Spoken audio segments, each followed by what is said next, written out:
इनको एड कर देना बेटा अगर आएंगे तो। कम कर भैया आवाज को। ठीक, ग्रीन हाउस के बारे में पहले ही अपन देख चुके, उसके टाइप्स के बारे में क्या क्या टाइप देखे थे पहले अपन लोग, किसके बेसिस पे देखे थे उसको, स्ट्रक्चर के बेसिस पे देखे थे। कैसा टाइप का था? चलो वो तो कॉस्ट के बेसिस पे हो गया, जैसे कि यहाँ पे दिया हुआ है ना, यहाँ पे देखो कॉस्ट के बेसिस पे दिया हुआ है, low cost, medium cost, high cost. Structure के बेसिस पे देखे थे हम लोग उसको, शेप के बेसिस पे, एबिन स्पान वाला, लीन टू टाइप वाला, है ना। तो वो देखो शेप के टाइप, वो उसके शेप के बेस पे देखे थे हम लोग। ठीक है, किसके बेस पे देखे थे? शेप के बेस पे देखे थे। और ये अपन लोग उसके बाद किसके बेस पे देखे थे अपन लोग? बनाए जाने वाले फ्रेम के बेस पे देखे थे कि किस फ्रेम से बन रहा है वो, वुडन फ्रेम से बन रहा है, ट्रस फ्रेम से बन रहा है, पाइप से बन रहा है। ठीक है, किससे बन रहा है? मटेरियल के बेस पे था वो। ठीक है, उसके बाद अपन ने क्या देखा था? उसका कवरिंग मटेरियल देखा था। तो आज अपन किसके बारे में देखेंगे भाई? कॉस्ट के बेसिस पे जो ग्रीन हाउस है वो कितने टाइप के? तो जनरली 3 ही होता है। कॉस्ट के बेसिस पे अगर देखें तो ग्रीन हाउस कितने हैं? 3 टाइप के। लो कॉस्ट आएगा, मीडियम कॉस्ट आएगा, और क्या है? हाई कॉस्ट आएगा। ठीक, कॉस्ट के बेसिस पे जो ग्रीन हाउस होंगे वो 3 होंगे, या प्रोडक्टेड जो स्ट्रक्चर होंगे 3 होंगे। लो कॉस्ट में देखिए क्या है, ये लोकली अवेलेबल मटेरियल। ठीक है, लो कॉस्ट में क्या है? जो आपके आसपास में लोकल मटेरियल मिल रहा है, जैसे कि बैम्बू हो गया। जरूरी नहीं कि बैम्बू को यूज करना है, आपके क्षेत्र में जो भी लकड़ी आपको मिलता है, जैसे बताया था टेम्परेट रीजन में जाएंगे तो पाइन वुड मिलेगा आपको, जंगलों में जाएंगे तो और कुछ दूसरा लकड़ी मिलेगा। तो जो भी लकड़ी जो है जिसका यूज घर बनाने के लिए किया जा रहा है, उसका यूज आप क्या कर सकते हैं? इसमें कर सकते हैं। जैसे बैम्बू दिया हुआ है, वुड दिया हुआ है, एक्सेट्रा जो भी। ठीक, is used for construction of frame. इसका यूज अपन ने क्या कर दिया? फ्रेम के लिए किया। उसके बाद क्या दिया हुआ है? Glazed with UV stabilised polyethylene sheet. ये ग्लेज्ड का मतलब तुम लोग को बताया था कि नहीं बताया था? ग्लेज्ड का मतलब क्या होता है? ऐसे आप देखेंगे तो ग्लेज्ड का मीनिंग चमकदार होता है, लेकिन ऐसा नहीं है। जैसे इसका मतलब होता है जैसे कोई खिड़की है, दरवाजा, या फिर आपका जो छत है वो किसी ऐसे चीज से कवर है। ठीक है, ध्यान सुनते रहना। वो किसी ऐसे चीज से कवर है जो ट्रांसपेरेंट है, चमकदार है। समझ में आ रहा है? आपकी घर की जो खिड़की है या जो छत है वो ऐसे चीज से कवर है जो क्या है? ट्रांसपेरेंट है और चमकदार है। ठीक है, ट्रांसपेरेंट है और चमकदार है। जनरली इसका यूज जो है हम लोग किसके लिए करते हैं? ग्लास के लिए कर देते हैं। जनरली इसका यूज हम लोग किसके लिए कर देते हैं? ग्लास के लिए कर देते हैं। तो glazed with UV stabilised polyethylene sheet. ठीक है, अपन क्या करते हैं इसको? यूवी स्टेबलाइज्ड वाला, ठीक है, यूवी लाइट से प्रोटेक्ट करने वाले पॉलीइथाइलिन का जो शीट होता है उससे इस स्ट्रक्चर को क्या कर देते हैं? फ्रेम को कवर कर देते हैं, बोल रहा है। उसके बाद क्या बोल रहा है? No environment control. Low cost वाले में ये चीज ध्यान रखिएगा, यहां पर अपन क्या नहीं कर रहे हैं? इन्वायरमेंट को कंट्रोल नहीं कर सकते। ठीक है, यहां पर अपन इन्वायरमेंट को कंट्रोल नहीं कर रहे हैं, किसी प्रकार का उसके अंदर में सिस्टम नहीं रखा जाएगा कंट्रोल करने के लिए। थोड़ा बहुत होगा वो, ठीक है, थोड़ा बहुत जो रेन है, ये है टेम्परेचर, उसको वो सह लेगा। लेकिन आप अगर बोलेंगे कि प्रॉपर प्लांट के जैसे नर्सरी के ग्रोथ के लिए, जर्मिनेशन के लिए अलग अलग टेम्परेचर चाहिए रहता है ना, तो वैसा आपको नहीं मिल पाएगा उसमें। ठीक है, कॉस्ट देख लीजिए कितना आ रहा है? तो 250 से 300 पर स्क्वायर मीटर क्या आ रहा है? इसका कॉस्ट आ रहा है। ठीक है, 250 से 300 रुपए पर स्क्वायर मीटर। एक स्क्वायर मीटर में आपको 250 से 300 रुपए लगेंगे, एक स्क्वायर मीटर बनाने में, इसको ऐसा बोला जा रहा है। ठीक है, ये रुपए है, ध्यान रखना, रुपए में है। उसके बाद मीडियम कॉस्ट दिखाई दे रहा है यहां पर, वुड वाला ध्यान रखना। लो कॉस्ट में आएगा, मीडियम कॉस्ट में क्या है? फ्रेम में be made from galvanised iron या माइल्ड स्टील पाइप्स। ये गैल्वनाइज्ड का मतलब क्या होता है? गैल्वनाइज्ड आयरन का मतलब, आप पढ़ रहे हो पूरा चीजों को जानो समझो। गैल्वनाइज्ड आयरन का मतलब क्या होता है?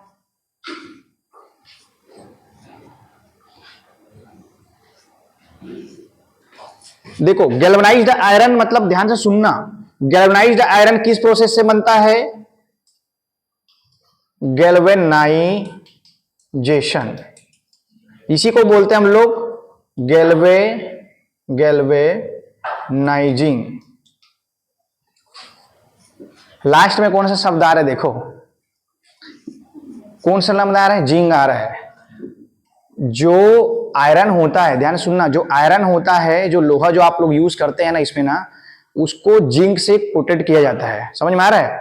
जो लोहा हम लोग यूज करते हैं ना इसमें, जिसको क्या बोला जा रहा है, गैल्वेनाइज्ड आयरन बोला जा रहा है, उसको क्या किया जाता है, लोहे को, आयरन को जिंक से कोट किया जाता है ताकि उसमें रस्ट ना लगे, जंग ना लगे करके। समझ में आ रहा है? लोहे को, आयरन को जिंक से कोटेड किया जाता है या उसके ऊपर में कवर चढ़ाया जाता है, जिसके कारण क्या ना लगे, उसमें जंग ना लगे, रस्ट ना लगे। इसी कारण उसको क्या बोला जा रहा है, उसको, उसी आयरन को क्या बोलते हैं हम लोग, गैल्वेनाइज्ड आयरन बोलते हैं। क्लियर हुआ यहां तक?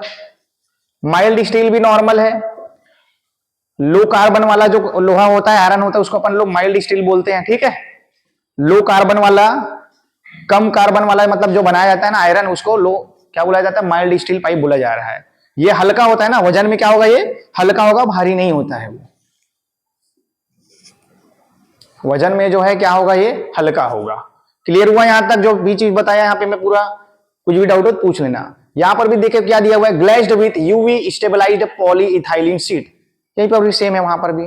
ठीक है, अपन क्या कर रहे हैं, उसको पूरा कवर कर रहे हैं पॉलीइथाइलिन शीट से बोल रहे हैं। इसका कॉस्ट क्या बोल रहे हैं यहाँ पर, 800 रुपए से लेकर 1000 रुपए तक, 800 रुपए से लेकर 1000 रुपए तक प्रति स्क्वायर मीटर इसका क्या आएगा, कॉस्ट आएगा बनाने का, मीडियम कॉस्ट का।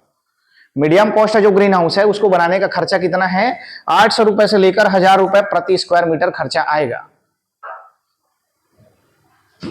ठीक हो गया। उसके बाद अपन देखते हैं हाई कॉस्ट, लिखते बढ़ रहा है सबको प्रॉपर आराम से।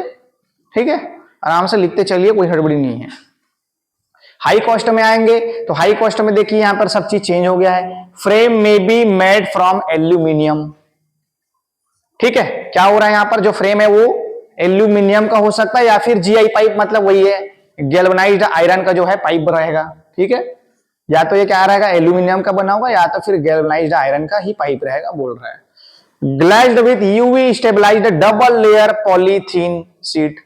यहां पर क्या था, दोनों में सिंगल लेयर अपन क्या लगा रहे थे, यूवी स्टेबलाइज्ड पॉलीथीन शीट लगा रहे थे, लेकिन यहां पर क्या रहेगा, सब चीज सेम है, यूवी प्रोटेक्टेड वाला शीट ही लगेगा, लेकिन डबल लेयर लगाएंगे अपन इसमें। ठीक है, क्या करेंगे इसमें, डबल लेयर लगाएंगे, जिसके कारण क्या बोल रहे हैं यहां पर, environment inside the green house is fully controlled and operation is also automated. क्या बोल रहा है, इस ग्रीन हाउस के अंदर के टेम्परेचर को या इन्वायरमेंट को, पर्यावरण को हम पूरी तरह से क्या कर सकते हैं, कंट्रोल कर सकते हैं। साथ ही साथ इसमें होने वाले जो और कार्य हैं, इसके अंदर में जो होने वाले और कार्य ऑपरेशन है वो क्या है, ऑटोमेटेड। उसका मतलब समझ रहे हो आप लोग, अपन इरिगेशन दे रहे हैं, मशीन से चलेगा, बटन दबाना है चालू हो गया। फर्टिलाइजर दे रहे हैं, मशीन से चलेगा, वो भी सब। स्प्रे करना है, वो भी सब वैसी होगा। ठीक है, टेम्परेचर को मेंटेन करना है, लाइट को मेंटेन करना है, कुछ भी चीज को आपको मेंटेन करना है तो आपको कुछ करना नहीं पड़ेगा, वो ऑटोमेटिक हो जाता है। वो जैसे कि वो अपन लोग मॉइस्चर मीटर लगा रहे थे, वहां पे पता लगा मॉइस्चर कम है, खुद से इरिगेशन कर देगा। समझ में आ रहा है, ऐसा रहता है उसमें, टाइम सेट रहता है, टाइम सेट रहता है उसमें। ठीक है ना, टाइम सेट रहता है, या फिर उसमें मॉइस्चर का वो सेट रहता है। जैसे आप देखे ना, अपन घर में तो नहीं लगाते, जब ऑफिस में देखे होंगे, आग लगता है तो अलार्म बजना चालू हो जाता है। ठीक, अलार्म बजना चालू हो जाता है, सेम वैसी टाइप का है वो। बहुत सारे सिस्टम है जिसको एग्रीकल्चर में आ गया है। लेवलर मशीन देखें अभी के डेट में आप लोग, चलता है अभी, आप अपने आसपास में देख सकते हैं लेवलर मशीन जो आता है कंप्यूटर में, अपन ट्रैक्टर में सेटअप करके रख देते हैं उसको। देखें एक आध बार उसको, लेवलर मशीन को। एक लेवलर मशीन होता है, इतना लंबा रहेगा स्टैंड जैसा, उसको लाऊंगा तो फिर गड़बड़ हो जाएगा। स्टैंड जैसा से अपन एक खेत के अपने बीच में रख देते हैं ऐसा। ठीक है, इसको लाई लेते हैं, हमको समझ में आ जाएगा क्लियर। इसको हटाना दे, ऐसी मशीन होता है रे, ऐसी रहता है। इसको अपन एक जगह बीच में रख देते हैं सेंटर में, जहां की भूमि को आपको क्या करना है, लेवल करना है। उसके बाद क्या करते हैं अपन लोग, ट्रैक्टर में भी यही मशीन फिट रहता है। ट्रैक्टर का जो पीटीओ वाला पीछे रहता है ना, उसमें भी यही मशीन फिट रहता है। उसमें अपन लोग जो ऊंचाई जितना आपको लेवल करना है वो सेट कर देते हैं आप लोग। ठीक है, उसके बाद आप ट्रैक्टर को पूरा घुमाओ वहां पे फील्ड में, जुताई कर दीजिए पहले ताकि मिट्टी भुरभुरा हो जाए। ट्रैक्टर को आप क्या करेंगे, पूरा फील्ड में घुमाओगे। अब जहां पर भी भूमि ऊपर रहेगी, उठी हुई रहेगी, तो ट्रैक्टर में जो पीछे में लगा रहता है ना रापा जैसा, ठीक है, वो क्या करेगा, वो मिट्टी को उठा के लाएगा, और जहां पर भी मिट्टी नीचे रहेगी वहां पे छोड़ देगा उसको। तुमको कुछ भी नहीं करना, उसको चलाना नहीं अपने से, तुमको ट्रैक्टर को बस गोल गोल गोल गोल घुमाना है। वो अपने से जहां का मिट्टी ऊपर होगा खुद से उठाएगा, जहां कम होगा वहां मिट्टी खुद ही रख देगा, वो तुमको कुछ नहीं करना पड़ेगा। समझ में आ गया? तो ऐसा होता है, लेवलर मशीन आ गया है आजकल ऑटोमेटेड वाला। बहुत सारे सिस्टम है जिसको एग्रीकल्चर में हम लोग यूज कर रहे हैं। यहां पर देखिए कॉस्ट बढ़ रहा है, कॉस्ट कितना हो रहा है, मोर देन 2000 पर स्क्वायर मीटर, ठीक है ना। क्या लग रहा है यहां पर 2000 से ज्यादा आपको क्या लग रहा है पर स्क्वायर मीटर का जो खर्चा है 2000 रुपए से ज्यादा लगेगा आपको। हाई कॉस्ट वाला जो है ना उसके लिए क्या लगेगा खर्चा आपको 2000 रुपए से ज्यादा लगेगा, ठीक है। ब्लर हो गया क्या, एक बार देखो तो तुम लोग, ठीक है। मेरे मोबाइल में तो यही दिक्कत है। अब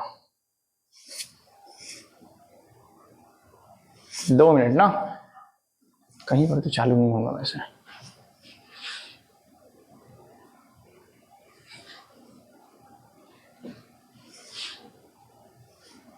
चलो ये क्लियर है पूरा, आगे करूं इसको, आप लोग स्क्रीनशॉट ले लो लाइव वाले, आगे चलते हैं। फिर लिख लियो ना, हाँ पूछो। नहीं रहेगा इसमें, इन्वायरमेंट कंट्रोल कर सकते हैं। देखो एक चीज नहीं लिख पाए हैं यहाँ पे अपन, जैसे लो कॉस्ट में क्या है इन्वायरमेंट कंट्रोल नहीं कर पा रहे अपन, मीडियम कॉस्ट में क्या है आप थोड़ा बहुत इन्वायरमेंट कर सकते हैं, पार्शली आप क्या कर सकते हैं इसमें इन्वायरमेंट को कंट्रोल कर सकते हैं। इसमें जो इन्वायरमेंट है वो पार्शली होगा, पूरी तरह से नहीं होगा। जिसमें जैसे कि यहाँ पे लिखा हुआ है फुली कंट्रोल्ड लिखा हुआ है, तो वहां पर पार्शली कंट्रोल्ड होगा वो, ठीक है। और जो अपन इक्विपमेंट भी यूज करेंगे वो क्या रहेगा, वो ऑटोमेटेड नहीं रहेगा, मैनुअल रहेगा। वो क्या रहेगा, वो मैनुअल रहेगा, मैनुअल इक्विपमेंट का यूज करेंगे अपन। इसीलिए तो यहाँ पे खर्चा ज्यादा आ रहा है, उसमें खर्चा कम आ रहा है ना। ऐसा नहीं कि स्ट्रक्चर बस का है, बाकी उसमें लगने वाले मशीनों का भी खर्चा होता है, ठीक है। बढ़ते हैं आगे देखेंगे कुछ मेन पॉइंट जो है जो छूट रहा था उसको मैं सब ला लिया हूं, बाकी कुछ तो पुराने वाले हैं अपने। जैसे कि लाइट इंटेंसिटी आपको बताया था उस दिन भी मैं बताया था, हालांकि उसमें के लक्स लिखा हुआ था, याद है आप लोग को के लक्स लिखा हुआ था। तो जो लाइट की इंटेंसिटी है प्रोटेक्टेड कल्टीवेशन के अंदर में हमको कितना रखना है, वो 3200 लक्स से कम नहीं होना चाहिए, 3200 लक्स से कम नहीं होना चाहिए। लाइट की इंटेंसिटी जो है किसी भी क्रॉप के लिए बता रहे हैं ना, उससे कम नहीं होनी चाहिए, और 1,29,000 लक्स से ज्यादा नहीं होनी चाहिए। समझ में आ रहा है, कोई क्रॉप जो है उसके लिए लाइट की जो इंटेंसिटी होती है वो 3200 लक्स से कम नहीं होनी चाहिए और 1,29,000 लक्स से ज्यादा नहीं होनी चाहिए, ठीक है। उसके बीच में क्या रहता है जनरली होता है, उसमें भी देख लीजिए इज नॉट आइडियल फॉर बता रहे हैं ना, आइडियल नहीं होता है, इससे कम और इससे ज्यादा जो है क्रॉप के ग्रोथ के लिए आइडियल नहीं होता, ideal for plant growth. Since the optimum light intensity for plant is क्या दिया है 32,000 लक्स, ठीक है, 32,000 लक्स, ठीक है। प्लांट के ऑप्टिमल ग्रोथ के लिए कितना लाइट चाहिए रहता है, तो 32,000 लक्स जो है लाइट इंटेंसिटी की आवश्यकता पड़ती है ऑप्टिमम प्लांट ग्रोथ के लिए, इसको याद रखेंगे। और ये अपन को नहीं करना है, इससे ऊपर नीचे नहीं जाना चाहिए लाइट की इंटेंसिटी है। लिखते चलेंगे धीरे धीरे, आप लोग लाइव वाले भी लिखिए, स्क्रीनशॉट भी लेकर रख लीजिए आप लोग तुरंत, ठीक है। क्या है ब्लर होने पे आपको इशू नहीं आएगा फिर। उसके बाद देखिए वहां पर क्या दिया हुआ है, in environmentally controlled chamber relatively humidity between, ठीक है। यहां पे क्या बोला गया, इन्वायरमेंट फुली कंट्रोल्ड है वहां पे वो, ठीक है, छूट गए यहां पर। इन्वायरमेंट क्या करते हैं अपन, इन्वायरमेंटली कंट्रोल्ड जो चैम्बर होता है उसमें क्या कर रहे हैं अपन लोग, रिलेटिव ह्यूमिडिटी किसके बीच में रखते हैं, उसको ध्यान मत दो। प्रोटेक्टेड कल्टीवेशन के अंदर हम लोग रिलेटिव ह्यूमिडिटी को कितने के बीच में रखते हैं, तो 55 से 65। उस दिन भी तुम लोग को यही चीज बताया था मैं, मोटा मोटा इतना ही याद करके जाना करके, 55 से 65% आपको क्या रखना है उसके अंदर में ह्यूमिडिटी रखना है। उसी बीच में मोस्टली क्रॉप क्या है ग्रो करते हैं, ठीक है, ये चीज बता दिया था। और उसके बाद क्या अपना टेम्परेचर जो है वो कितना रहना चाहिए प्रोटेक्टेड कल्टीवेशन के अंदर में, तो 20 से 25 सेंटीग्रेड, या एवरेज है ना, मेंटेन करके रखना है आपको। अलग अलग क्रॉप के लिए अलग अलग बताए हैं हम लोग, लेकिन यहां पर क्या है आपको एवरेज जो टेम्परेचर है ये होगा आपका, एवरेज ह्यूमिडिटी आपका ये होगा, एवरेज जो लाइट इंटेंसिटी है वो ये होगा, ठीक है, नोट कर लीजिए।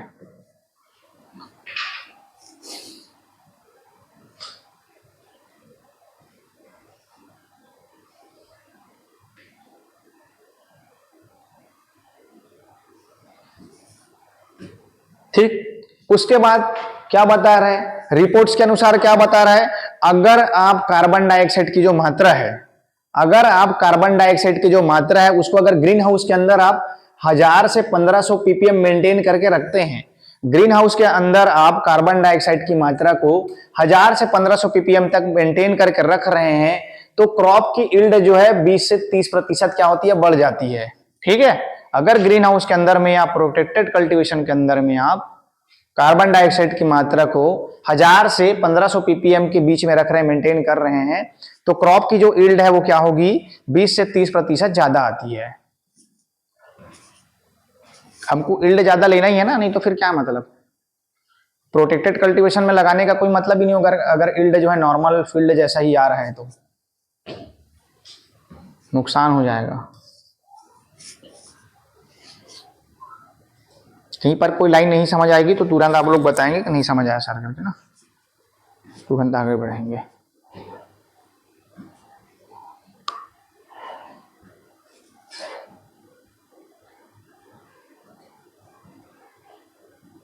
ठीक है, हो गया। आगे देखिए, the most common method of CO2 supplementation. ठीक है, ग्रीन हाउस के अंदर में या प्रोटेक्टेड कल्टीवेशन के अंदर में आपको अगर कार्बन डाइऑक्साइड देना है, ठीक है, उसके अंदर में आप अगर कार्बन डाइऑक्साइड डाल रहे हैं तो कैसे आप कार्बन डाइऑक्साइड उसके अंदर में आप भेजोगे, तो क्या बोल रहे हैं, इस through burning of carbon fuels. ठीक है, कार्बन फ्यूल जो होते हैं उसको आप जला दीजिए, जिसके थ्रू क्या है, कार्बन डाइऑक्साइड उसको मिल जाएगा। कार्बन डाइऑक्साइड की मात्रा आपको मेंटेन करनी है ना, तो कैसे करेंगे, वहां पे क्या बोल रहे हैं, वहां पे कार्बन फ्यूल जो होते हैं उसको आपको जलाना है। वहां पे कार्बन फ्यूल के बर्निंग से क्या होगा, आप CO2 को आप जैसे कि कम लग रहा है आपको, वहां पे कार्बन डाइऑक्साइड की मात्रा आपको कम लग रही है, ठीक, तो आप क्या कर सकते हैं, कार्बन फ्यूल जो होते हैं उसको जलाकर आप CO2 की मात्रा को मेंटेन कर सकते हैं ग्रीन हाउस के अंदर में। बाहर में जलाने से थोड़े ना मेंटेन होगा, वो तो पूरा उड़ जाएगा, लेकिन इसके अंदर में आप बिल्कुल मेंटेन करके रख सकते हैं।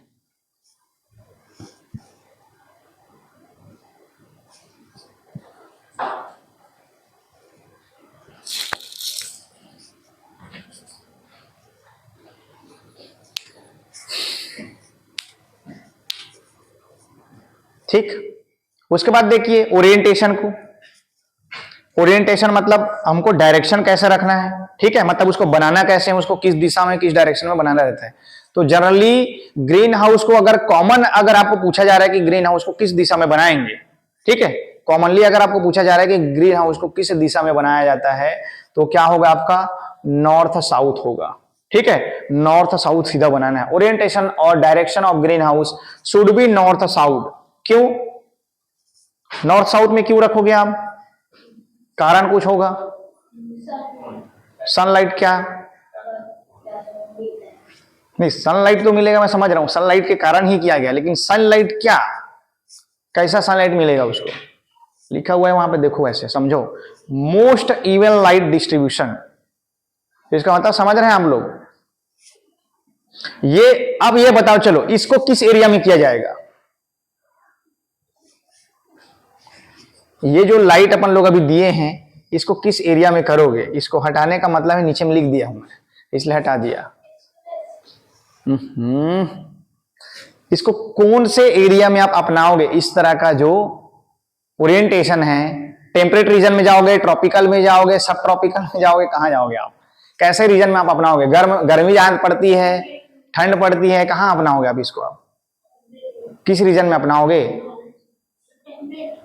मैं पूछ रहा हूं इसलिए तुम लोग पूछ रहा हूं, तुम लोग को, मेरे को तुम लोग मत पूछो, ठीक है। चलिए आप लोग टेम्परेट बोल रहे हैं लेकिन वो गलत है वो, ठीक है, इसको मैं तुमको पहले ही बोल दिया था, इसको नॉर्मल एरिया में आपको अपनाना है। क्यों, देखो खुद सोचो भाई, नॉर्थ एरिया में लाइट पड़ता है क्या, नहीं पड़ता है। नॉर्थ से जब आप वे इधर रखोगे, नॉर्थ साउथ जब रखोगे ना, तो लाइट जो है सबसे ज्यादा किस दिशा में पड़ता है, बताओ, लाइट सोचो एक बार, दिमाग लगाओ, सबसे ज्यादा को किस डायरेक्शन में लाइट पड़ती है, साउथ डायरेक्शन में।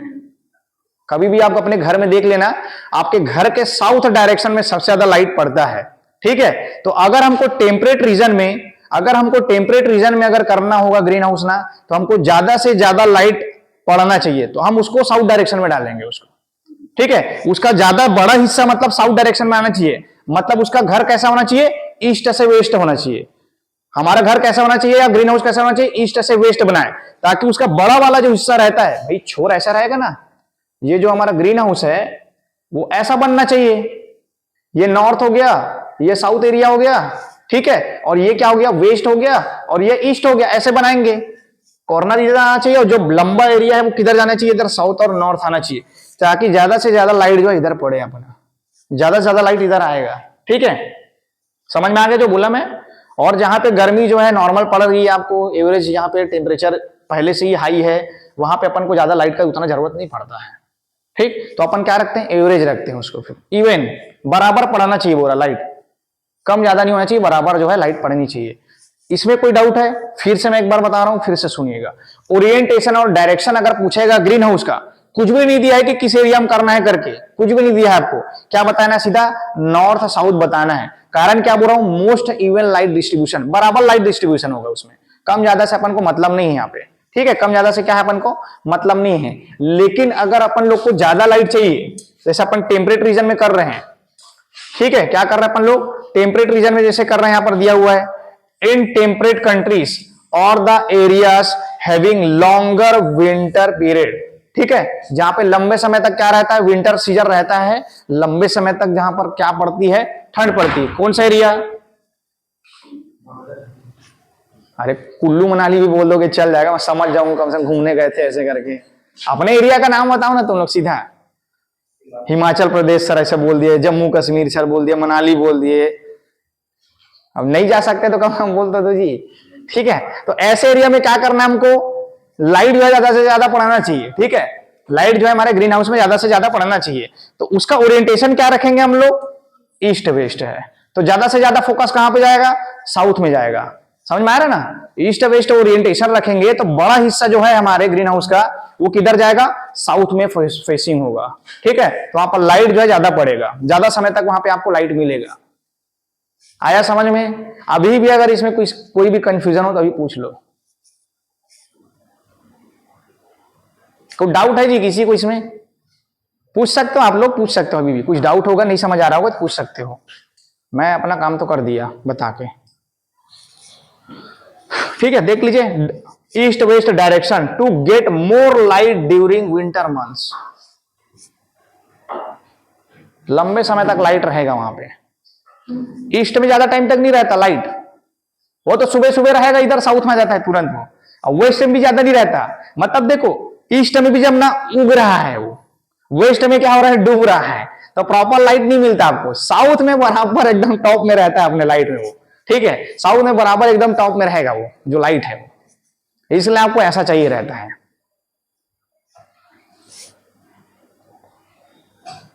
क्लियर है ना सबको, लाइव वाले कुछ बोल नहीं रहे हो तुम लोग, कुछ भी डाउट है तो पूछ लो, नहीं समझ आया होगा तो। आगे बढ़ने के बाद फिर क्या है ना, कंफ्यूजन हो जाएगा। आप लोग का आवाज आ रहा है, ठीक है, लिख लीजिए फटाफट, बढ़ते हैं आगे फिर।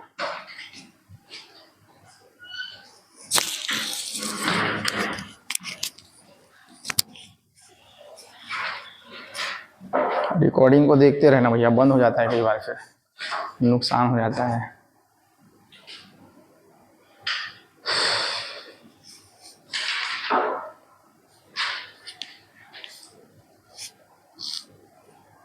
लिख लीजिए लिख लीजिए, लेकिन छोटा छोटा लिखा करिए, है ना, अपने शब्दों में थोड़ा सा बना के लिख लिया करिए।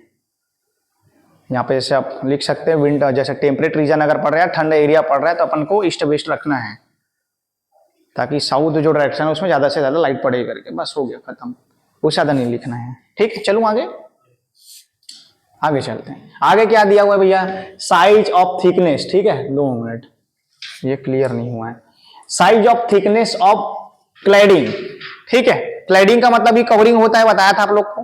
क्लैडिंग मतलब वो कवर करना होता है छत को अपना। ठीक है, size of thickness of cladding या ग्लेजिंग मटेरियल।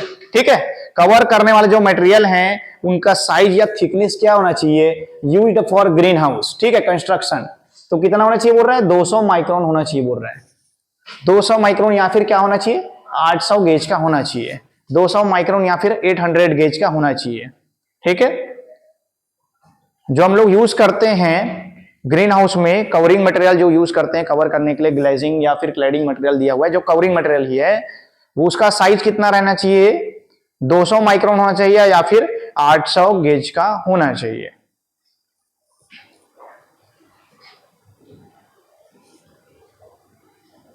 मल्चिंग कितने साइज में मिलता है आपको? मल्चिंग बताओ। 15 माइक्रोन का भी मिलता है, लेकिन काम करने मोस्टली एग्रीकल्चर में 21 माइक्रोन का, 25 माइक्रोन का, 30 माइक्रोन का, ये सब यूज होता है ना। 21 और जो 25 माइक्रोन का है ना, वो एक सीजन के लिए बस रहता है। वो एक सीजन के बाद आपको उसको निकालना पड़ेगा।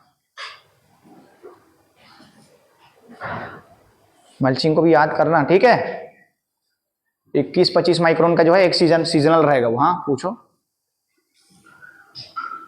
पूछिए। वो नहीं पूछेगा, वो कभी नहीं पूछेगा, उसका साइज ही नहीं निकाल पाएगा वो, ठीक है। आपको ये जितने भी चीजें हैं, पॉलीथीन का अगर साइज पूछेगा तो आपको सिर्फ माइक्रोन में ही पूछेगा वो, कोई दूसरा साइज नहीं देगा आपको, ठीक है। वो सिर्फ माइक्रोन में ही पूछेगा, कभी नहीं पूछेगा वैसा घुमा के क्वेश्चन। क्या है, उन लोगों के पास इतना समझ नहीं कि आपको घुमा दे उतना, सिर्फ माइक्रोन में ही देगा, उसका चिंता आप लोग मत कीजिए, उतना ही देगा। या तो आपको गेज पूछेगा, 2 ही यूनिट है इसके, माइक्रोन और गेज। आगे चले। LDP film is the most preferred cladding material of green house, ठीक है। इसका फुल फॉर्म एक बार सर्च कर लो तो यार, मैं भूल रहा हूं, लो डेंसिटी पॉलीथाइलिन है कि क्या है, देख लो एक बार, ठीक है। थोड़ा कंफ्यूजन है इसलिए देख लो, मैं बोल रहा हूं लो डेंसिटी पॉलीथाइलिन हो सकता है,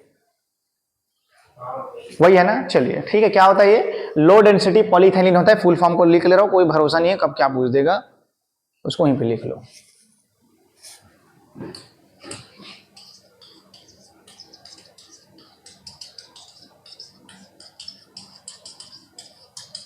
लो डेंसिटी पॉलीथाइलिन सीड, ठीक है। क्या बोल रहा है? LDP film is the most preferred cladding material of green house.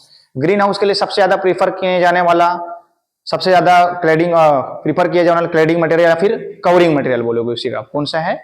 LDP है, ठीक है। Nickel quencher is blended with UV stabilised film to protect the green house against CPS and sulphur. ये सीपीएस क्या है जी? सल्फर तो समझ में आ गया। क्या बोल रहे हैं वहां पर? Nickel quencher is blended with UV stabilised film. Film के ऊपर में क्या लगा रहता है? निकल कंचर जो है उसका क्या होता है? एक लेयर होता है, जिसके कारण क्या है बोल रहा है, ये सल्फर से बचाता है बोल रहा है, अगेंस्ट काम करता है, और सीपीएस के अगेंस्ट क्या करता है? काम करता है बोल रहा है, ठीक है। कोई देखेगा जने निकाल के, समझ ही नहीं आ रहा होगा। सीपीएस इन ग्रीन हाउस करके भी सर्च करोगे तुमको दिखा देगा वो।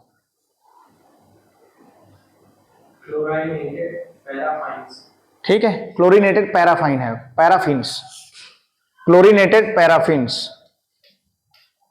क्लोरीनेटेड पैराफिन्स, ठीक है। और सल्फर, इसके अगेंस्ट बचाने के लिए क्या कर रहे हैं अपन लोग? उसमें निकल किंचर जो है उसको अपन लोग क्या करते हैं? उसके लेयर चढ़ाते हैं। जैसे आपको क्या बोला था, आयरन में क्या करना है अपन को? लोहे में, लोहे को जंग से बचाने के, रस्ट से बचाने के लिए क्या करते हैं अपन लोग? जिंक की कोटिंग करते हैं, उसी को गैल्वेनाइज्ड आयरन बोला जाता है, ठीक है। ये बताया था आप लोग को। For cucumber cultivation low cost और naturally ventilated green houses are best, ठीक है। कुकुम्बर का कल्टीवेशन करना है तो उसके लिए क्या करना है हम लोग? लो कॉस्ट वाला या फिर नेचुरल वेंटिलेटेड वाला क्या कर रहे हैं? ग्रीन हाउस यूज कर रहे हैं। नेचुरल वेंटिलेटेड वाला ग्रीन हाउस कौन सा था? नेचुरली वेंटिलेशन जिसमें हो रहा था, जिस ग्रीन हाउस में, क्या था? Very good, saw toothed type का जो ग्रीन हाउस था, याद है आप लोग को? सॉ टूथ टाइप का जो ग्रीन हाउस था वो क्या था? उसमें नेचुरल वेंटिलेशन हो रहा था, ठीक है। तो उसका अपन लोग यूज किसके लिए कर रहे हैं? कुकुम्बर के कल्टीवेशन के लिए बेस्ट है। हालांकि आपको जिसमें करना है करिए, लेकिन ये बता रहे कि बेस्ट जो है क्या है? लो कॉस्ट और नेचुरली वेंटिलेटेड वाला ग्रीन हाउस है, उसमें ज्यादा अच्छे से होता है बोल रहे हैं कुकुम्बर, ठीक है। For the high tech production of tomato and capsicum, cucumber का समझ में आ गया।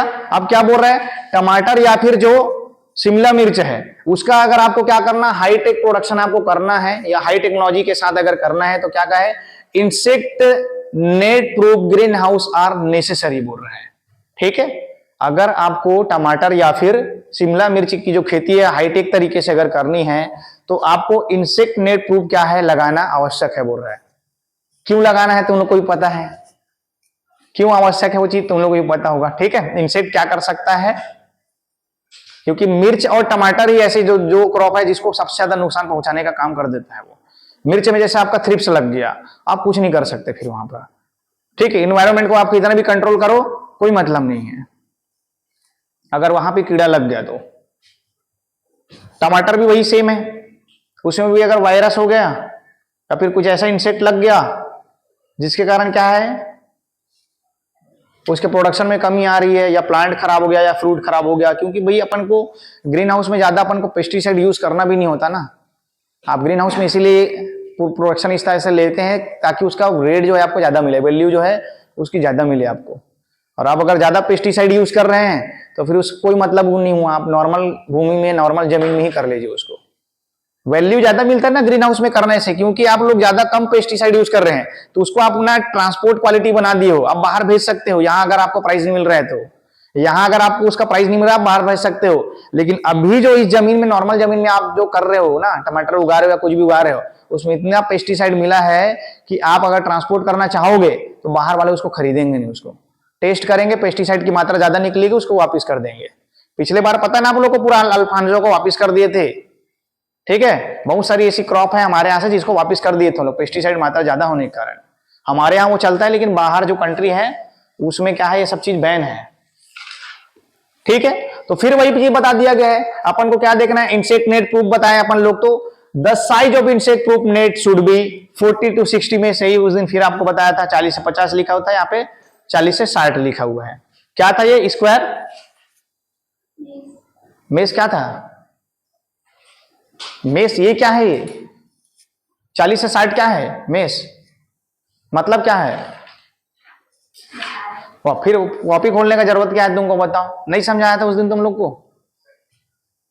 पर स्क्वायर इंच में बोला था, पर स्क्वायर इंच में 40 से 60 क्या होंगे, छिद्र दिखाई देंगे आपको, होल दिखाई देंगे। ठीक है, एक स्क्वायर जो इंच है इसमें 40 से 60 वहां पे छिद्र दिखाई देंगे। इतना ही छोटा छोटा छेद होना चाहिए एक स्क्वायर इंच में, तब जाके कीड़ा उसके अंदर नहीं घुसेगा। ठीक है, पूछ देगा ना तो समझना है आपको ना उसका यूनिट क्या है करके, उसका मतलब क्या है। अभी वायवा देने गए वहां पे पूछ दिया क्या होता है 40 से 60 में, क्या है बेटा बताओ। तो तुम लोगों को कंफ्यूजन होगा कि नहीं होगा, तो वहां पे आपको ध्यान रखना है वो उसका मीनिंग क्या है। ठीक है, एक स्क्वायर इंच जो एरिया है उसमें 40 से लेकर 60 तक क्या होंगे, छिद्र पाए जाएंगे वहां पे। ठीक है, उतना होना चाहिए, वो होता है मेस साइज। क्लियर है ये, आगे बढ़े, हो गया, लिख लेना पूरा, आगे चलिए। Different type of mulches and their uses. ठीक है, अलग अलग टाइप के यहाँ पे मल्चिंग मटेरियल दिया हुआ है, क्योंकि अपन लोग ग्रीन हाउस के अंदर में क्या करते हैं, मल्चिंग का भी यूज करते हैं। ये तुम्हारे ग्रीन हाउस में भी काम आएगा और नॉर्मल में भी काम आ जाए। ठीक है, प्रोटेक्टेड कल्टीवेशन के अंदर में ये भी आएगा ना मल्चिंग। ऐसा नहीं कि आप जो स्ट्रक्चर बनाए हैं उसी को बस प्रोटेक्टेड कल्टीवेशन बोला जाता है, समझ में आ रहा है। जो स्ट्रक्चर होता है ग्रीन हाउस का उसको बस प्रोटेक्टेड कल्टीवेशन नहीं बोलते हैं, मल्चिंग भी एक टाइप का क्या है, प्रोटेक्टेड कल्टीवेशन के अंदर में अलग से आता है। ठीक है, मल्चिंग एक प्रोटेक्टेड कल्टीवेशन है अपने आप में, क्योंकि वीड कंट्रोल को रोक रहा है, सॉइल मॉइस्चर को रिटेन करके रख रहा है, इंसेक्ट को आने नहीं दे रहा है। समझ में आ रहा है, अंदर सॉइल के अंदर में जो बैक्टीरिया है, जो वायरस है या कुछ भी फंगस वगैरह है या कुछ भी इंसेक्ट है उसको भी मार देता है। कैसे, टेम्परेचर हाई हो जाता है अंदर का। कुछ ऐसे पॉलीथीन भी आते हैं जिसके कारण क्या है, टेम्परेचर जो है सॉइल का ज्यादा हो जाता है मल्चिंग के नीचे का, जिसके कारण जो भी उसमें रहेगा अंदर में कोई भी ऑर्गेनिज्म रहेगा वो क्या हो जाएगा, मर जाता है, उतना टेम्परेचर नहीं झेल पाता वो। ठीक है, तो ये भी एक टाइप का क्या है, मल्चिंग भी एक टाइप का प्रोटेक्टेड क्या है, इक्विपमेंट है या कल्टीवेशन, इसको भी बोल सकते हैं। ऐसा नहीं कि ग्रीन हाउस ही आप बनाओगे, इसको भी आप प्रोटेक्टेड कल्टीवेशन के अंदर में लेंगे, ध्यान रखिएगा। तो पूछेगा प्रोटेक्टेड स्ट्रक्चर कौन कौन से हैं, तो मल्चिंग भी आएगा उसमें। ठीक है, अकेला ग्रीन हाउस बस नहीं आएगा, उसमें मल्चिंग भी आएगा। तो देखिए कौन कौन से टाइप के यहाँ पे प्लास्टिक मल्च हैं। जनरली प्लास्टिक मल्च का ही यूज करते हैं हम लोग, क्योंकि येलो प्लास्टिक मल्च का यूज क्यों कर रहे हैं हम लोग, व्हाइट फ्लाई को रिपेल करने के लिए। ठीक है, रिपेल का मतलब क्या होता है, रिपेलिंग मतलब भगा देना, वो प्रिफर नहीं करेगा उसको। ठीक है, येलो मल्च का यूज क्यों कर रहे हैं हम लोग, रिपेल करने के लिए व्हाइट फ्लाई को।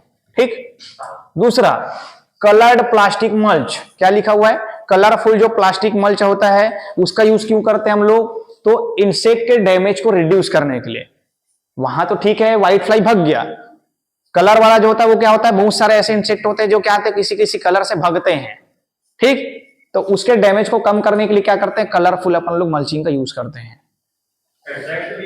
हाँ, येलो कलर से कौन अट्रैक्ट होता है, ये लिखा हुआ है व्हाइट फ्लाई, व्हाइट फ्लाई होता है, हॉपर होता है, अट्रैक्ट होता है। येलो कलर से क्यों अट्रैक्ट होता है, बनाया यहीं से गया है। ज्यादातर जो फ्लावर है, ज्यादातर जो फ्लावर आप देखोगे कौन से कलर के होते हैं,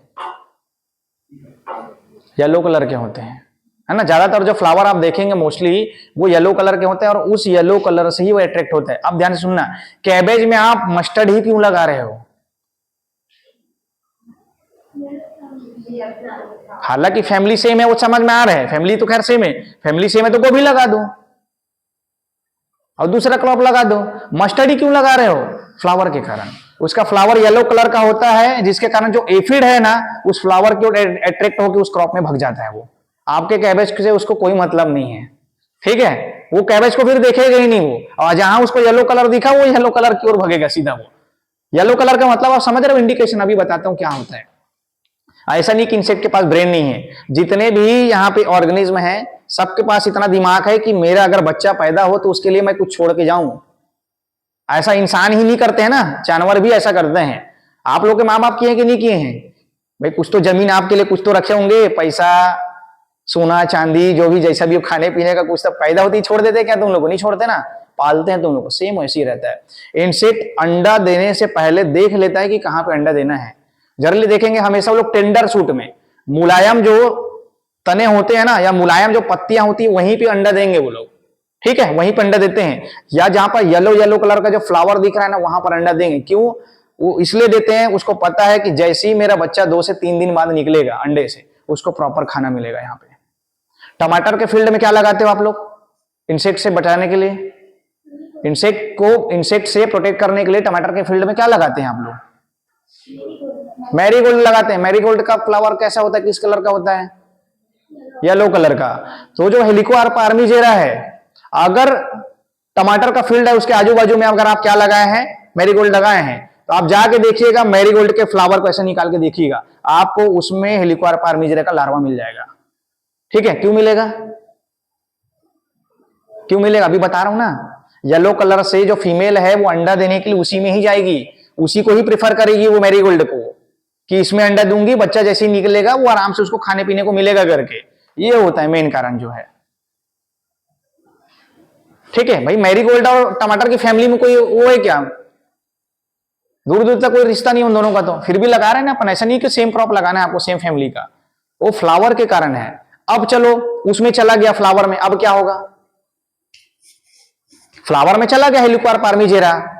हेलिकोबार पार्मिजेरा की जो फीमेल है वो अंडे किसमें दी, मैरीगोल्ड में दी, गेंदे के फूल में दी। अब उसका जो बच्चा है वो कहां पे रहेगा, गेंदे के फूल में रहेगा। अब क्या होगा, गेंदे के फूल में क्या आता है,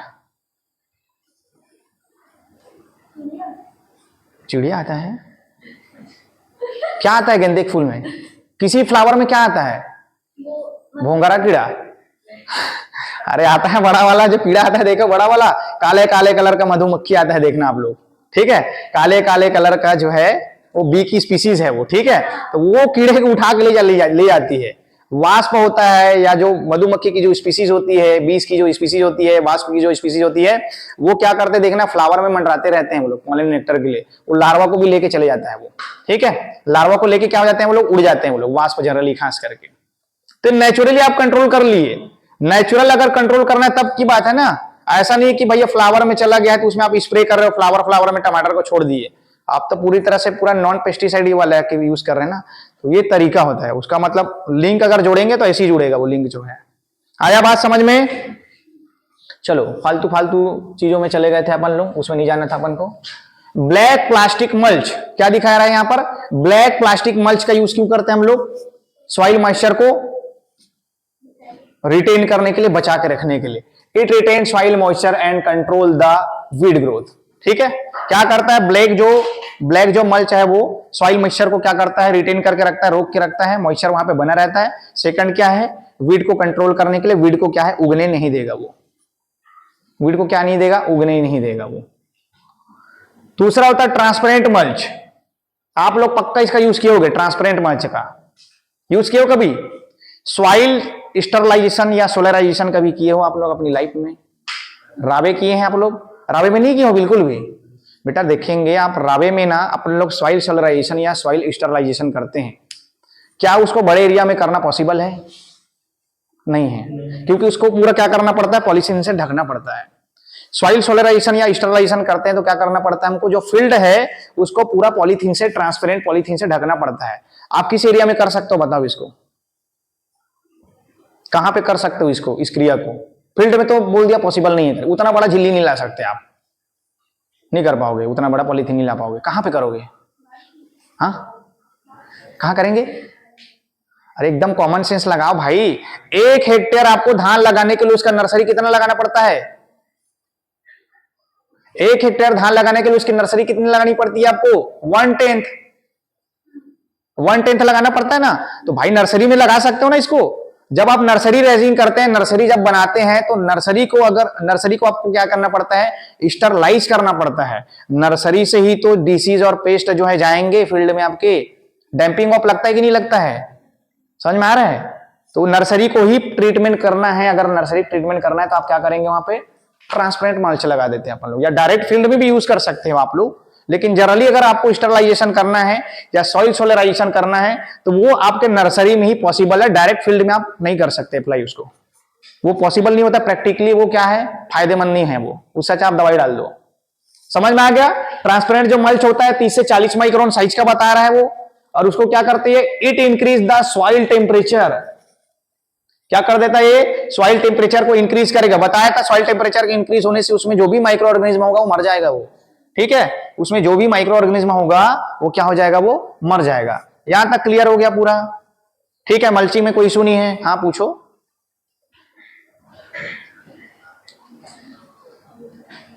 नहीं होगा, नहीं होता, ठीक है, नहीं होता, क्यों नहीं होता, ध्यान से सुनिए, क्यों नहीं होगा ध्यान से सुनिए, एकदम ध्यान से सुनना, मैं ये पूछ रहे हैं अभी कि ब्लैक मल्चिंग में भी तो सॉइल का टेम्परेचर बढ़ेगा करके, नहीं बढ़ेगा, अभी ध्यान से सुनना भी मेरी बात को, क्यों नहीं बढ़ेगा।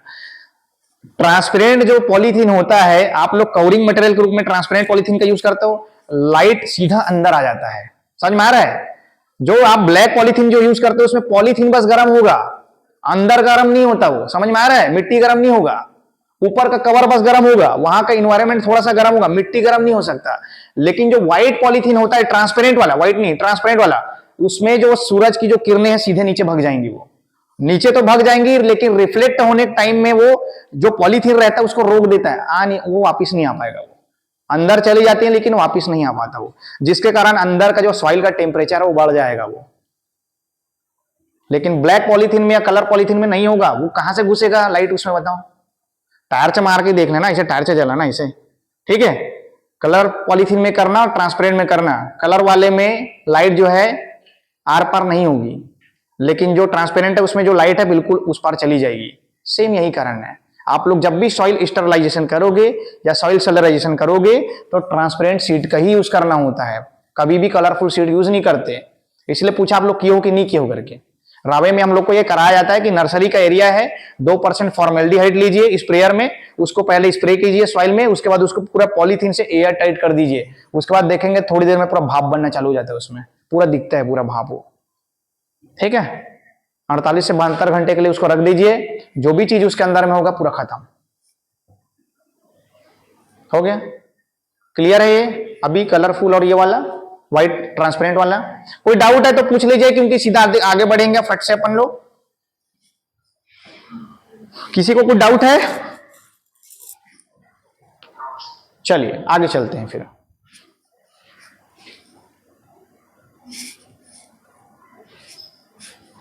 ठीक, Arava is a variety of Musk Milan suitable for protected cultivation. लिखते चलिए इसको, कुछ कुछ क्रॉप के वैरायटी यहाँ पे दिए, हालांकि उधर मैं बताऊंगा अलग से आपको जो मेजर क्रॉप है, लेकिन कुछ माइनर क्रॉप भी यहाँ पे है जिसको अपन नहीं पढ़ाएंगे आपको, ठीक है। कुछ माइनर क्रॉप भी है जिसको अपन लोग नहीं पढ़ेंगे तो उसको लिख लो डायरेक्ट आप, जिसको पूछ सकता है। Arava is a variety of musk melon suitable for protected cultivation. वैसे ही क्या है आपका समर स्क्वैश। समर स्क्वैश किसको बोलते हैं जी, सर बता देंगे, पूछ लो किसको बोलते हैं समर स्क्वैश। हाँ क्या होता है समर स्क्वैश?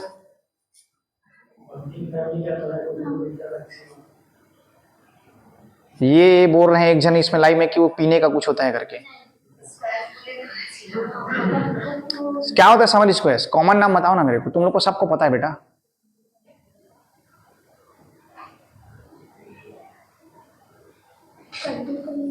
तो कद्दू, मैं समझ गया कद्दू स्पीसीज है, लेकिन क्या बोलते हैं उसको तुम को पूछ रहा हूं मैं। अभी रुको 2 मिनट, समझ जाओगे अभी। हालांकि अब बहुत कम दिखता है ये हमारे साइड, पहले दिखता था।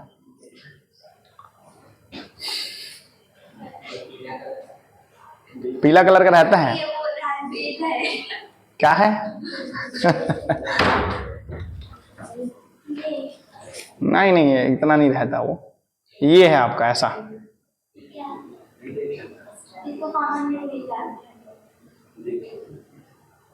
तुमा देखे, तुमा आप लोग, ठीक है, वो वही है वो।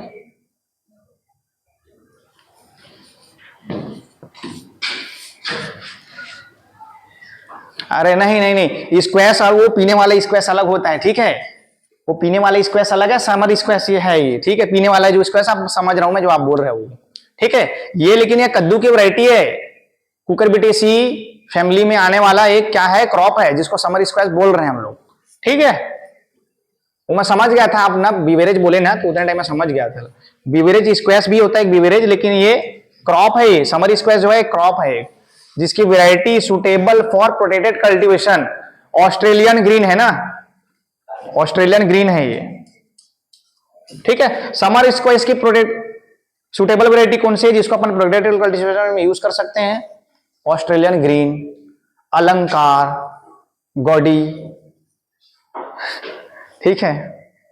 गॉड ही लिख देता उसको, गॉडी क्यों लिख दिया? चलिए, उनकी इच्छा थी बनाने वाले की। क्या बच्चों का नाम माता पिता ही देते हैं, बच्चे अपने हिसाब से तो रख नहीं सकते ना, हमारा ये नाम रख दो करके। जब तक नाम हमारा चल जा रहता है, समझने लायक होते हैं तो उसको अपनाना ही पड़ता है हमको फिर। क्या करेंगे, अब बदलने जाओगे तो बहुत लंबा प्रोसीजर है फिर। अरे वो ठीक है, उतना बुद्धि नहीं आएगा 5th क्लास तक 10th क्लास तक, जब तक कॉलेज नहीं जाएंगे आपको समझ नहीं आएगा आपका नाम क्या है, आपका नाम का मतलब क्या है, आप उन लोग किस नाम से बुला रहे हैं, आपका कोई मजाक तो नहीं बन रहा है, कुछ समझ नहीं आएगा आपको, इतना दिमाग नहीं रहता हमारे पास। Suitable composition of rooting media, क्या बोल रहा है? जो रूटिंग मीडिया जो अपन लोग बनाते हैं ग्रीन हाउस के अंदर में या प्रोटेक्टेड कल्टीवेशन के अंदर में, जो रूटिंग मीडिया होता है वो किन किन चीजों से मिलकर बनता है? तो ये तुम लोग देख लेते हो, इसको हटाओ।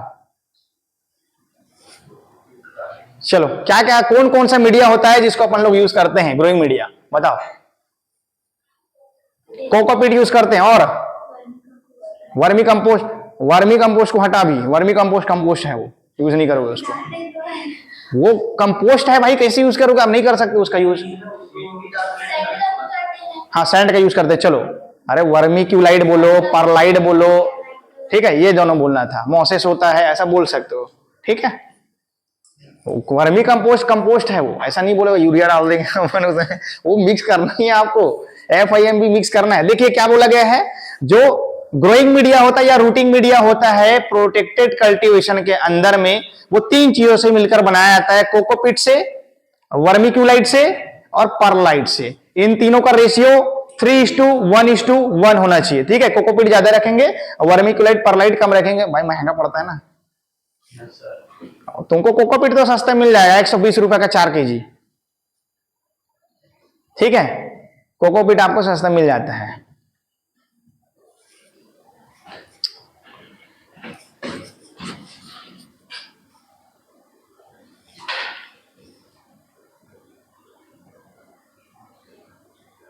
देखो ब्लर हो गया होगा ना आप लोग को थोड़ा सा, समझ में आ गया? रूटिंग मीडिया क्या है? कोकोपीट, वर्मिकुलाइट, परलाइट, 3:1:1, ये रूटिंग मीडिया है। ठीक है, आगे चलिए। For fertigation commonly used fertiliser in green house, इसको मैं क्रॉप में भी तुमको बता दिया था, 19-19-19 ही आपको यूज करना है करके। ठीक है, क्रॉप में आपको उस क्रॉप में बता देता है, टमाटर की क्रॉप बताते बताते टोमेटो जब अपन पढ़ रहे थे कल्टीवेशन, उसमें भी आपको बता दिया था कि जो फर्टिगेशन होता है ग्रीन हाउस के अंदर में या प्रोटेक्टेड कल्टीवेशन के अंदर में, उसमें जनरली हम लोग इसका यूज करते हैं, ये जो कॉम्प्लेक्स फर्टिलाइजर आपको दिखाई दे रहा है ना, 19-19-19, इसका यूज करते हैं। इसको क्या बोला जा रहा है? पॉलीफीड। क्या बोला जा रहा है इसको? पॉलीफीड, क्योंकि 3 न्यूट्रिएंट है इसमें, एक न्यूट्रिएंट नहीं मिल रहा है आपको, क्या मिल रहा है आपको? 3-3 न्यूट्रिएंट मिल रहे हैं आपको यहां पर। इसका भी रेशियो होता है। क्या होता है इसका रेशियो? 19-19-19 का क्या रेशियो होगा? अरे ये तो खुद ही रेशियो है, वही पूछ रहा हूं तो क्या होता है करके, वो बोल रहा है नहीं, वो ठीक तो है, सही है, 1:1:1 ऐसा बोल रहे हो, लेकिन आप 19-19 ही बोलेंगे उसको, ये खुद ही रेशियो है ना। 19% उसमें नाइट्रोजन मिला हुआ है, 19% उसमें पोटास मिला हुआ है, 19% उसमें फास्फोरस मिला हुआ है। तो प्रॉपर ये जो वेजिटेबल क्रॉप की ग्रोथ के लिए बहुत अच्छा होता है, इनिशियल स्टेज में खास करके। इसको मोस्टली हम लोग कब देते हैं? इनिशियल स्टेज में, जब पौधा ग्रोथ कर रहा है, जर्मिनेशन फेज में है, वेजिटेटिव फेज में, तब देते हैं। जैसे ही फ्लावरिंग फेज में गया या फ्रूटिंग होना चालू हुआ, क्या देते हैं हम लोग उसको? 0, 52, 34, 0, 52, 34। अगर आपके क्रॉप में फ्लावरिंग स्टार्ट हो चुका है, ज्यादा फ्लावरिंग फ्रूटिंग कराना है, अच्छे से फ्लावरिंग फ्रूटिंग कराना है, 19-19 को बंद करते हैं हम लोग, 0, 52, 34 चालू कर देते हैं फर्टिगेशन करना। उसमें फ्लावरिंग फ्रूटिंग प्रॉपर होता है, प्रॉपर शेप आता है। ठीक है, इसमें क्या है, पौधे का ग्रोथ हो जाएगा, वेजिटेटिव फेज ज्यादा जाएगा, फिर प्रोडक्शन कम हो जाएगा। बताया था कल तुम लोग को, वेजिटेटिव फेज को हमको ज्यादा बड़ा नहीं करना है। ठीक हो गया? क्लियर? ज्यादा? हाँ, किसको? इसका कब कब देना है ऐसा बोल रहे हो ना, इसको आपको हफ्ते हफ्ते में यूज करना है, हर हफ्ता आपको यूज करना पड़ेगा उसको। ठीक है, फर्टिलाइजर जो अपन लोग ना, क्योंकि ये क्या होता है, वाटर सोल्यूबल होता है, बताया था आपको, वाटर सोल्यूबल फर्टिलाइजर होते हैं, WS बताया था आपको, वाटर सोल्यूबल फर्टिलाइजर, WSF। ठीक है, आपको हफ्ते हफ्ते में बिल्कुल देना पड़ेगा। कितना देना था? 1 स्क्वायर मीटर में कितना देना था इसको? 3.5 मान के चलो, 3.5 ग्राम। ठीक है, 3.5 ग्राम आपको क्या करना था? 3.5 ग्राम पर स्क्वायर मीटर में आपको क्या करना था? ये देना है पर स्क्वायर मीटर में, 19-19-19 पर स्क्वायर मीटर में 3.5 ग्राम आपको देना है, ये बताया था आपको मैं। ठीक है, आगे चले। हो गया, बस थोड़ा सा बचा है, 4 लाइन और हो गया, फिर वाह खत्म हो गया यार। चलो, हट गया होगा शायद, बना के रखा था लेकिन कट गया, वो दिख नहीं रहा है, वो यहीं पे खत्म कर देते हैं फिर इसको। आज की क्लास में कोई अगर आप लोग को डाउट रहा